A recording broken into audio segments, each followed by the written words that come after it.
अस्सलाम वालेकुम ब्रदर्स। बहुत से लोग ये सवाल करते हैं कि आप अपने बर्ड्स को क्या देते हैं कि जिसकी वजह से ये हेल्दी और एक्टिव रहती है और ये बीमार भी नहीं होते। तो मैं आपको फीड बताने लगा हूँ, इसको गौर से सुन लीजिएगा।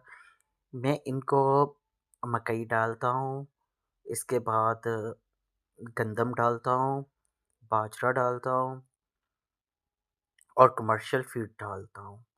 अभी इसकी मकदार सुन लें, उसके हिसाब से आपके जितने भी बर्ड्स हों आप उसके हिसाब से अपने बर्ड्स के लिए ये बना लें और इनको देते रहें। इंशाल्लाह आपके बर्ड्स जो हैं हेल्दी और एक्टिव रहेंगे और ये बीमार भी नहीं होंगे। 20% जो है वो कमर्शियल फ़ीड डालनी है। कमर्शियल फ़ीड को पहले बनाना कैसे बनाना है वो आपको मैं बता देता हूँ। अपने कमर्शियल फ़ीड को पहले 14 नंबर और 13 नंबर ये दोनों फ़ीड्स को मिक्स लेना है इक्वल क्वांटिटी में, ठीक है?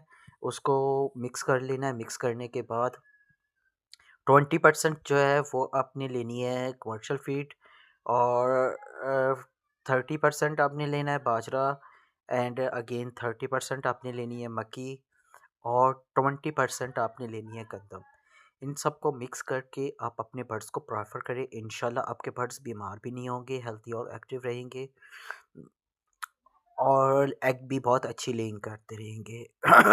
जो लोग सिर्फ़ ओनली कमर्शियल फ़ीड देती हैं या ये सीड्स वगैरह देते हैं तो उनके बर्ड्स अक्सर ही सुस्त और बीमार हो जाते हैं क्योंकि वो एक ही फ़ीड को खाते रहते हैं। जब आप मल्टीपल फ़ीड्स इनको प्रोवाइड करेंगे तो इंशाल्लाह आपके बर्ड्स जो हैं वो बीमार भी नहीं होंगे, हेल्दी और एक्टिव रहेंगे। इसके अलावा इनको खुराक में उम, एग्स वग़ैरह और ग्रीनरी यानी कि सब्ज़ा वग़ैरह देते रहें।